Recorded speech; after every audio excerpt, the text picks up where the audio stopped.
É com grande satisfação que damos início a este workshop, um espaço de reflexão e debate sobre temas essenciais para o desenvolvimento de Malange no setor da educação, ciência, cidadania e cultura.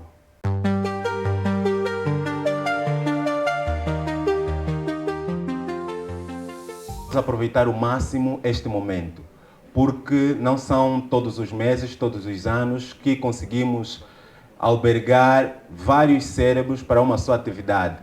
Nós temos preletores à altura para podermos aproveitar, absorver conhecimentos para enriquecer o nosso vocabulário.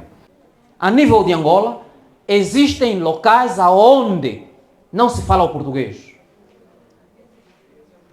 Mas é importante que o conhecimento sistematizado chegue até lá, que pode ser através das línguas nativas.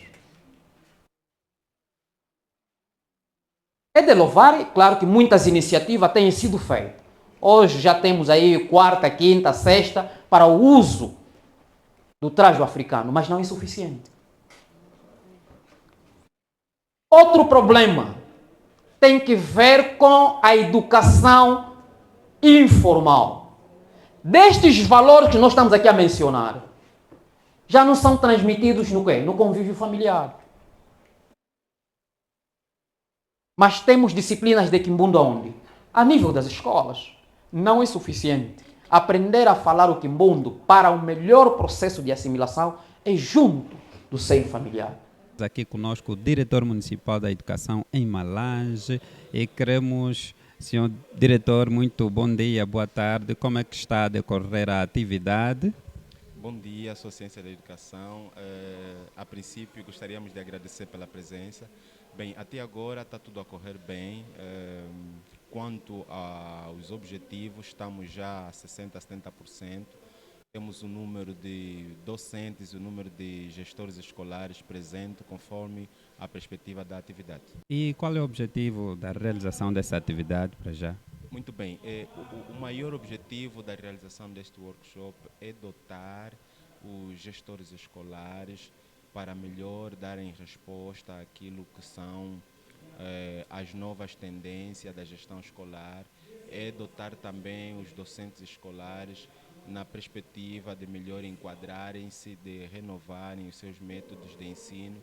Também temos o terceiro painel que vai falar sobre cultura e cidadania, no sentido de tanto os gestores escolares quanto os docentes escolares, no sentido de terem mais inputs sobre gestão, sobre cidadania e sobre cultura.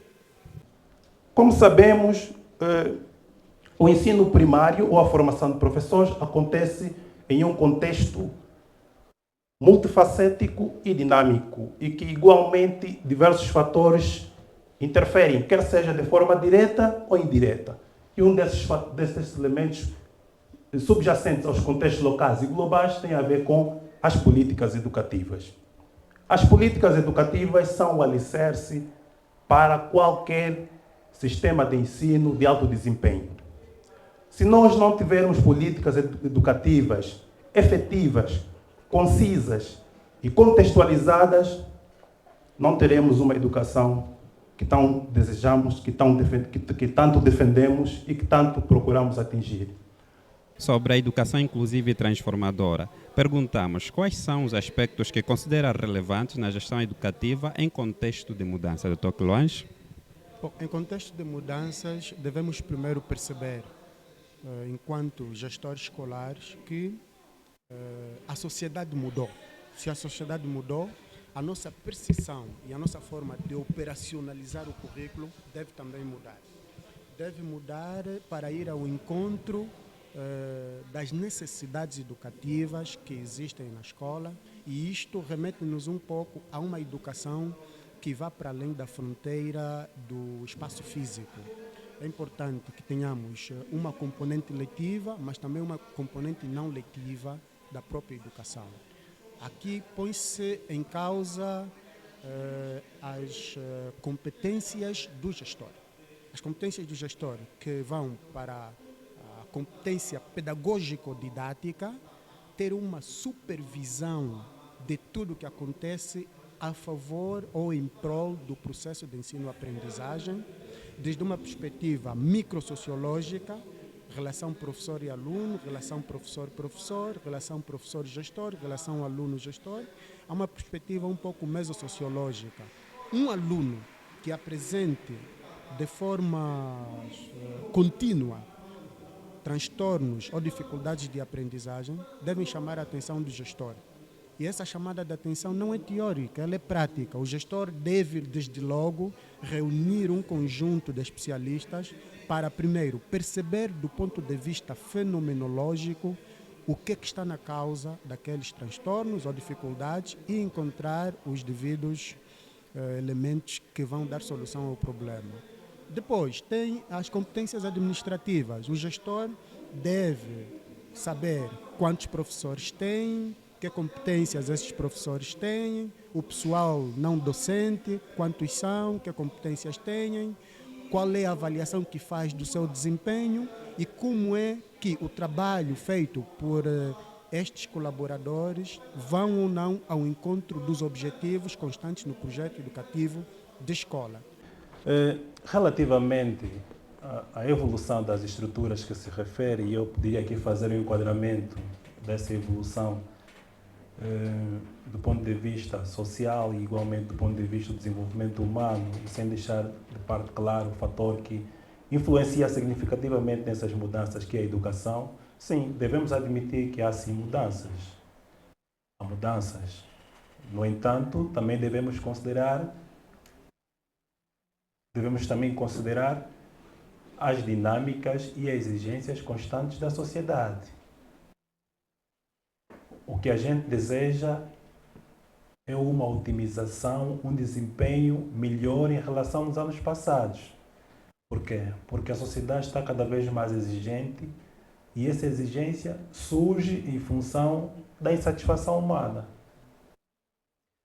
E, portanto, é sim reconhecer que houve mudanças a nível da formação de professores. É só olharmos, por exemplo, do ponto de vista do contexto do período da independência, da primeira reforma educativa, em 1978, que originou a nova lei, depois a lei de base, lei 13/01, e depois surgiu a 17/16, e agora 32/20. Todas essas mudanças do ponto de vista da legislação e das ações que têm vindo a serem desenvolvidas pelas entidades de direito e igualmente coadjuvadas por nós, professores, são mudanças a considerar. Queremos ouvir como está a decorrer e quais são os pontos principais que tira dessa atividade que acontece nesse momento. Bom, a atividade está decorrendo num clima de fraternidade, pois é alusivo aos 93 anos das festividades de Malange, e é uma atividade realizada pelo Gabinete Municipal de Educação de Malange e tem como pontos essenciais educação, cultura e cidadania. E estes pontos essenciais foram discutidos por preleitores altamente competentes, como já é do vosso conhecimento, e as principais relações que eu tiro é da formação contínua do professor, como forma de garantir uma educação de qualidade para a sociedade, pois vivemos hoje na era da sociedade da informação, na era da sociedade do conhecimento, em que a atualização permanente e constante dos conhecimentos fazem com que a sociedade não esteja a par daquilo que são os novos desenrolares do saber científico, razão pela qual estou cá para aprimorar aquilo que são as novas ferramentas de ensino, as novas ferramentas de gestão, pois permitem agregar valor significativo para o desenvolvimento com zelo e dedicação daquilo que são as tarefas que a educação impõe enquanto professor. Nós temos depois as competências, as habilidades humanas. Não basta ser muito bom gestor do ponto de vista técnico, um tecnicista.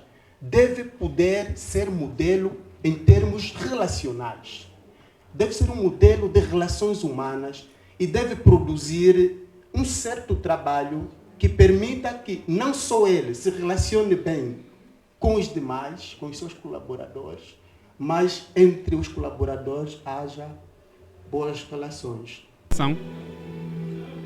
Olá, muito obrigado por este momento. Na verdade, este momento serviu para podermos então refletir em torno daquilo que é o trabalho que a gente tem estado a desenvolver no âmbito da educação, visto que a intenção é melhorarmos cada vez mais o processo de ensino-aprendizagem, olhando para aquilo que são as perspectivas do ponto de vista do desenvolvimento humano, do ponto de vista do melhoramento das infraestruturas de ensino e, igualmente, da performance desejada, levando em consideração aquilo que são as demandas sociais e as exigências que cada vez mais se impõem, fruto, então, da evolução da ciência e da técnica. Neste momento, na verdade, serviu para podermos refletir e sairmos aqui certamente com uma ideia renovada de que muito ainda temos que fazer para melhorar a educação de modo particular, localmente, falando de Malange, de modo geral para o país. Muito obrigado. O objetivo mesmo é desenvolver a educação. Vamos passar aqui para o Dr. Dala. Qual é o ponto que nos dá sobre a atividade realizada e também o que é relevante dentro da temática que abordou? Bom, na verdade é uma atividade muitíssimo importante. Foi um período de aprendizado, um período de elevarmos cada vez mais os nossos conhecimentos, e a profissão docente exige uma construção permanente e renovação de conhecimentos.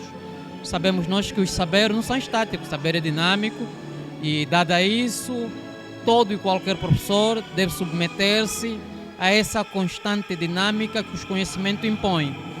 Dentro da temática que desenvolvemos, que tem que ver com o papel da educação no resgate dos valores e das tradições a nível local, dizer que a educação é um fenômeno social que tem a responsabilidade macro, isso é, na construção social do indivíduo, onde os valores e as tradições ancestrais passam por este fenômeno para a sua transmissão.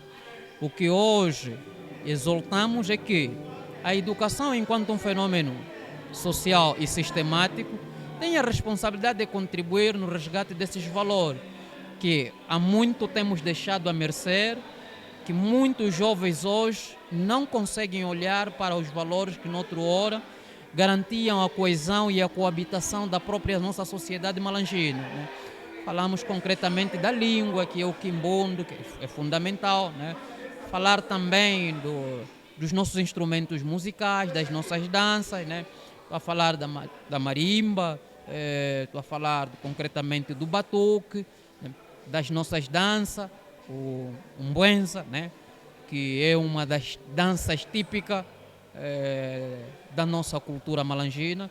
Todos esses elementos são essenciais que a educação, enquanto um fenômeno, passe para as gerações mais novas, porque senão depois acabam por passar despercebido a essas gerações.